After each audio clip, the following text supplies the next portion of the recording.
Hello guys, welcome to another vlog. तो बहुत सारे मैसेज आते हैं, शिल्पा को डीएम्स आते हैं कि भाई मैं हिंदू हूँ, मेरा बॉयफ्रेंड मुस्लिम है, मुझे शादी करनी है। या मैं मुस्लिम हूँ, मेरा बॉयफ्रेंड हिंदू है, मुझे शादी करनी है। या मैं क्रिश्चियन हूँ, मेरा बॉयफ्रेंड XYZ है, सिख है, तो मुझे शादी करनी है। शिल्पा को भी आते हैं, मुझे भी आते हैं, लेकिन हम ऐसे मैसेजेस का कभी रिप्लाई नहीं करते हैं बिकॉज हम एडवाइस नहीं देना चाहते। और इसके पीछे बहुत सारे लॉजिक हैं, बहुत सारे कारण हैं। हाँ, हमारी दोनों की शादी इंटर रिलीजन मैरिज है। शिल्पा हिंदू थी, मैं मुस्लिम था। हम दोनों ने शादी करी और 5 साल दोस्त रहने के बाद शादी करी। और हम दोनों के बीच में आदमी बहुत प्यार है और हमारी फैमिली साथ में घुल मिल के रहती हैं। और शादी करने के बाद मैं बोल सकता हूँ आज भी कि हम लोगों को साथ में जानते हुए एक दूसरे को आज आई थिंक 13 साल हो गए, लेकिन हम दोनों के बीच में कोई ऐसी प्रॉब्लम नहीं है। हम दोनों खुशी से रहते हैं, हमारी फैमिली बहुत प्यार मोहब्बत के साथ रहती है। उसके बहुत सारे कारण हैं जो हम इस वीडियो में कवर करने वाले हैं। अगर आप लोग शादी करना चाहते हैं, चाहे वो इंटर रिलीजन हो, इंटर कास्ट हो या सेम कास्ट में हो, लव हो, अरेंज हो, XYZ कैसी भी मैरिज हो, रूल जो है सबके लिए सेम है। तो भाई इन रूल्स को फॉलो करो और अपनी शादी आप लोग करो। मतलब किसी से एडवाइस मांगने की जरूरत नहीं है। अगर आपको एडवाइस मांगने की जरूरत पड़ रही है तो मेरे हिसाब से वो रिलेशनशिप नहीं है। तो चलिए बढ़ते हैं इस वीडियो में आगे और बात करते हैं इसी टॉपिक पे। Hello guys, welcome back to my blog. Sorry यार, बहुत दिन बाद ब्लॉग बना रही हूँ, बट काम में कुछ ऐसा उलझी थी कि बना नहीं पाई। तो आज का ब्लॉग होने वाला है कुछ खास, एक बहुत ही इम्पोर्टेंट टॉपिक पे मैं ब्लॉग बनाने वाली हूँ और मैं और साजिद उस टॉपिक को आपके सामने एड्रेस करेंगे। तो मेरे को भर भर के ईमेल्स आते हैं, डीएम्स आते हैं, मैसेजेस आते हैं कि मैम हमारे साथ ऐसी ऐसी दिक्कत है, ये लड़का हिंदू है, ये लड़की मुस्लिम है, ये लड़का मुस्लिम है, ये लड़की हिंदू है, तो आप हमें प्लीज़ डेटिंग एडवाइस दो और बताओ कि हम क्या करें, शादी कैसे करें। तो इन मेल्स का, डीएम्स का मैं कभी जवाब नहीं देती हूँ, बट इतना ज़्यादा हो गया है, ये दिन ब दिन बढ़ता जा रहा है। तो हमने आज सोचा कि हम इसके ऊपर एक ब्लॉग बनाते हैं और इसका सबको एक साथ जवाब देती हूँ कि मैं क्यों नहीं बनाती। तो सबसे पहली बात, हम जवाब क्यों नहीं देते हैं यार? सिंपल सी बात है कि आपको क्यों जरूरत पड़ रही है भाई किसी की एडवाइस की। आपको शादी करनी है, आपको अपने रिलेशनशिप को ठीक करना है या बिगाड़ना है, इसके जिम्मेदार आप खुद होने चाहिए ना। आप किसी से क्यों पूछोगे? किसी की भी एडवाइस की क्यों जरूरत है? अगर आपको एडवाइस की जरूरत पड़ रही है तो मेरे हिसाब से वो रिलेशनशिप किसी काम की नहीं है। क्योंकि मैंने और शिल्पा ने जब डिसाइड किया था तो हमने किसी से एडवाइस नहीं ली। हमारा अपना डिसीजन था, हमारी अपनी कॉल थी। और मैं इसकी फैमिली को जानता था, ये मेरी फैमिली को जानती थी, तो दोनों को जानते हुए हमने अपना डिसीजन लिया। तो भाई अगर तुम नहीं डिसीजन ले पा रहे हो तो ये तुम्हारी प्रॉब्लम है। अपने पार्टनर की फैमिली को जानो और अपने पार्टनर को बोला आपकी फैमिली को जाने और अपना डिसीजन लो यार खुद से। ये प्यार है, मोहब्बत है, इसमें किसी की एडवाइस की क्या जरूरत है?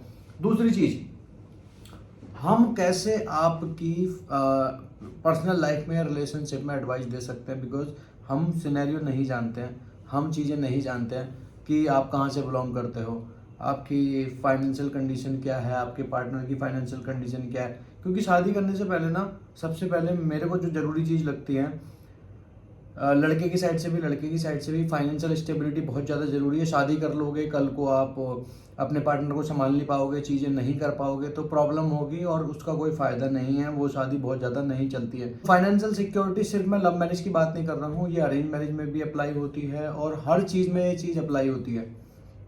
तो यार मेरा यहाँ पे जो पॉइंट है कहने का कि जो मेरे को एक बार, अभी कल की बात है, जब मैंने सोचा मैं ये ब्लॉग बनाऊंगी, इतना बड़ा ईमेल आया।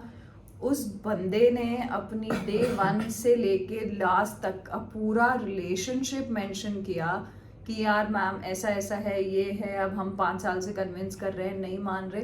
तो यार मैं आपको रिलेशनशिप, पहले तो मैं कोई मैरिज काउंसलर नहीं हूँ, दूसरा मैं कैसे आपको रिलेशनशिप एडवाइस दे सकती हूँ? ना तो मैं कभी आपसे मिली हूँ, ना मैं लड़के की फैमिली को जानती हूँ, ना लड़की की फैमिली को जानती हूँ।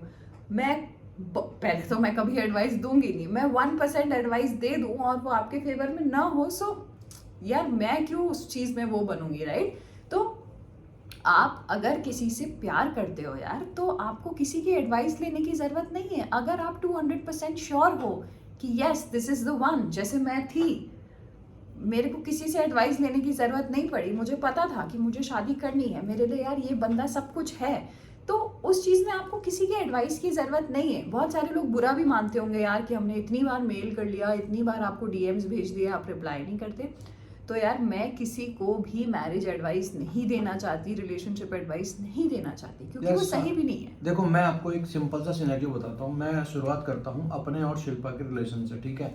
हम दोनों एक दूसरे को प्यार करते थे, हम दोनों डिफरेंट डिफरेंट रिलीजन से बिलोंग करते थे। शिल्पा हिंदू थी, मैं मुस्लिम था, और हम दोनों को शादी करनी थी। हम दोनों ने शादी करने का डिसाइड किया। तो शादी ये ऐसी हवा में नहीं हो गई। सबसे पहली चीज़ जो होती है वो मैं आपको बताता हूँ। एक तो क्या होता है कि फैमिली का कन्वेंस होना, आपका कन्वेंस होना, रिश्तेदारों का कन्वेंस होना तो बहुत सेकेंडरी चीज़ आती है। सबसे पहले तो ये सिंपल सी चीज़ देखनी होती है, क्योंकि प्यार से घर नहीं चलता भाई। मैं साफ सीधी सी बात कहता हूँ, मेरी लव मैरिज है, ठीक है। लेकिन मैंने शादी करने से पहले अपने आप को स्टेबल किया, अपने आप को मैंने अपने ऊपर काम किया, अपनी इनकम को मैंने एक स्टेबिलिटी पे लाके छोड़ा कि भाई हाँ अब इतना पैसा आता है, मैं इतना कमाता हूँ, तो मैं अपनी बीवी को और अपने बच्चों को पाल लूंगा। तो सबसे पहले फाइनेंशियल स्टेबिलिटी लेके आओ। वो आपकी अरेंज मैरिज में भी रिक्वायर्ड है, लव मैरिज में भी रिक्वायर्ड है। तो बिना फाइनेंशियल सिक्योरिटी के, बिना फाइनेंशियल स्टेबिलिटी के कोई फायदा नहीं है। एंड ये लव सिर्फ मैरिज लड़कों करने के का लिए नहीं है, ये लड़कियों के लिए हाँ। भी है। बिकम फाइनेंशियली इंडिपेंडेंट यार, पढ़ो, फाइनेंशियली इंडिपेंडेंट हो। और तुम जब यार इतने ज्यादा फाइनेंशियली इंडिपेंडेंट हो तो मुझे नहीं लगता कि इतनी ज्यादा रोक टोक लगाने वाला कोई होता है। आई रिमेम्बर कल मेरे को एक डीएम आया जिसमें लिखा था कि इंडिया में अब हमें इंटर कास्ट मैरिज करने में ही प्रॉब्लम आ रही है। इंटर रिलीजन तो बहुत दूर की बात है, हम 5 साल से ट्राई कर रहे हैं और हम कमा भी रहे हैं। तो यार मैं जब जानती नहीं हूँ तो मैं कैसे आपको एडवाइस दूँ? यार सिंपल सी बात है, मैं बताता हूँ प्रॉब्लम कहाँ होती है। प्रॉब्लम क्या होती है ना, मना कौन करता है? आपके पेरेंट्स करते हैं ना। तो कहीं ना कहीं उनको वो इनसिक्योरिटी रहती है उस पार्टनर को लेके जो डिफरेंट कास्ट से आता है, डिफरेंट रिलीजन से आता है, कि क्या वो हमारी बेटी को खुश रख पाएगा कि नहीं, वो फाइनेंशियली स्ट्रांग नहीं है, फाइनेंशियल स्टेबिलिटी नहीं है। तो यार ये बहुत कॉमन चीज़ है, ये सबकी लाइफ में होती है ना। तो मुझे नहीं लगता अगर आप फाइनेंशियली स्टेबल हो। बहुत सारे लोग मुझे कमेंट करते हैं कि भाई आपके पास पैसा था और आपकी शादी हो गई, हर किसी की नहीं हो सकती। आपके पास पैसा था इसलिए आपने शादी कर ली। भाई बिल्कुल सच बात है, मैं कह रहा हूँ ना, सच बात है। लेकिन फाइनेंशियल स्टेबिलिटी तो मैं लेके आया ना, कहीं से उड़ के नहीं आ गई ना। वो मैंने मेहनत करी, मैंने अपने आप को फाइनेंशियली स्टेबल किया। फैमिली तो बहुत बाद में आती है यार। पहले तो कम से कम जो बाप अपनी बेटी किसी को दे रहा है, चाहे वो सेम कास्ट में हो, सेम रिलीजन में हो, या इंटर कास्ट हो या इंटर रिलीजन हो, तो सबसे पहले तो सिक्योरिटी दोगे ना भाई। एक लड़की को लेके आ रहे हो अपने घर में, उसको खिलाओगे पिलाओगे या ऐसे ही बस हवा में रखोगे? तो सबसे पहले 3 चीज़ें मैं आपको बताना चाहूँगा। Education, financial stability second number पे, तीसरे नंबर पे आप फिर शादी का प्लान करो। आप शादी अरेंज करनी है कि लव करनी है, इंटर रिलीजन करनी है कि इंटर कास्ट करनी है, वो बाद में आता है। इंटर कास्ट करनी है, आप फाइनेंशियली स्टेबल हो, आप अच्छे एजुकेटेड हो, तो मेरे को लगता है इंटर कास्ट में कोई प्रॉब्लम होगी। चाहे इंटर रिलीजन मैरिज हो, अगर आपके पास दोनों क्राइटेरिया फुलफिल हो रहे हैं तब भी मुझे नहीं लगता कोई प्रॉब्लम होगी। तो सिंपल सी बात है भाई, जो घर चलता है वो पैसे से चलता है, एजुकेशन से चलता है। और ये आपको फैमिली कन्विंस करना आज नहीं तो कल वो हो जाती है, वो इतना बड़ा इशू नहीं है। तो यार सबसे पहले मैं बोलूँगा कि अभी बहुत बहुत छोटे छोटे लोगों के मैसेज आते हैं, डीएम्स आते हैं, अपने ऊपर काम करो, मेहनत करो, अपने आप को प्रूव करो। और फिर जब किसी लड़की का हाथ मांगने जाओगे तो कोई मेरे ख्याल से मना नहीं करेगा। चाहे वो फिर तो मम्मी के थ्रू जाओ, पापा के थ्रू जाओ, या खुद प्रपोज करो, या फिर इंटर रिलीजन करो, या इंटर कास्ट करो, जो भी करना है करो। लेकिन अपने आप को भाई सशक्त करो, चाहे वो लड़के हों चाहे लड़कियां हों, दोनों को ये एडवाइस है।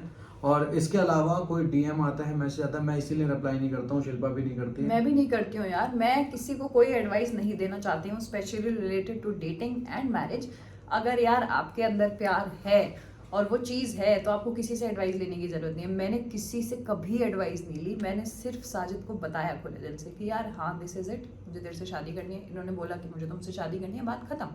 हमने अपने ऊपर काम किया, अपना बिजनेस स्टार्ट किया, अपने आप को स्टेबल किया, चीजें की, शादी करने से पहले मैं और शिल्पा 5-6 साल दोस्त थे, काम करते तो थे यार, काम अच्छा करते खासा। थे, हमने वो भी काम करती थी, मैं भी काम करता था। लेकिन 5-6 साल लगे हमको शादी का डिसाइड करने के लिए। सिर्फ इसलिए डिसाइड हमने आई थिंक शुरू के 1-2 साल में कर लिया था, बट शादी हमने फिर भी 5-6 साल बाद की, सिर्फ इसीलिए कि हम काम स्टेबल करें, अपना मेहनत करें अपने ऊपर, और ये एक मुकाम पे पहुंचे। और फिर हम जब घर वालों को प्रपोज करेंगे तो एटलीस्ट ये मुद्दे नहीं बनेंगे ना, बाकी की चीजें होंगी वो कवर अप हो जाएंगी। तो बेसिकली यार सिंपल सी चीज है, प्यार से घर नहीं चलता। मैं बार बार बोलता हूँ, 2 दिन के बाद आपको सामने वाला पर्सन आंखों में चुभने लग जाता, नजर में चुभने लग जाता। अगर आपको प्रॉब्लम्स हैं तो अगर जो भी लोग आपको सिखाते हैं या बोलते हैं ये फिल्मी लाइफ नहीं है, ये रियल लाइफ है, तो किसी की बातों में ना हो भाई। पैसा अपनी जगह है और प्यार अपनी जगह है, दोनों बहुत अलग अलग चीज़ें हैं। तो आई थिंक अब आप लोगों को समझ में आ गया होगा कि आपके डीएम्स और मेल्स के रिप्लाई क्यों नहीं आ रहे, क्योंकि मैं नहीं देना चाहती हूँ, बिल्कुल भी नहीं देना चाहती। मैं नहीं चाहती कि मैं किसी को एडवाइस दूँ और उसके लिए वो गलत साबित हो जाए, तो इसलिए मैं नहीं करूँ। सो आई होप इस व्लॉग का पर्पस सॉल्व हो गया होगा। तो गाइस, इस व्लॉग के बाद आपको कंटिन्यूस व्लॉग्स देखने को मिलेंगे। तो अगर आपको ये व्लॉग अच्छा लगा हो तो please like, share and subscribe. Bye.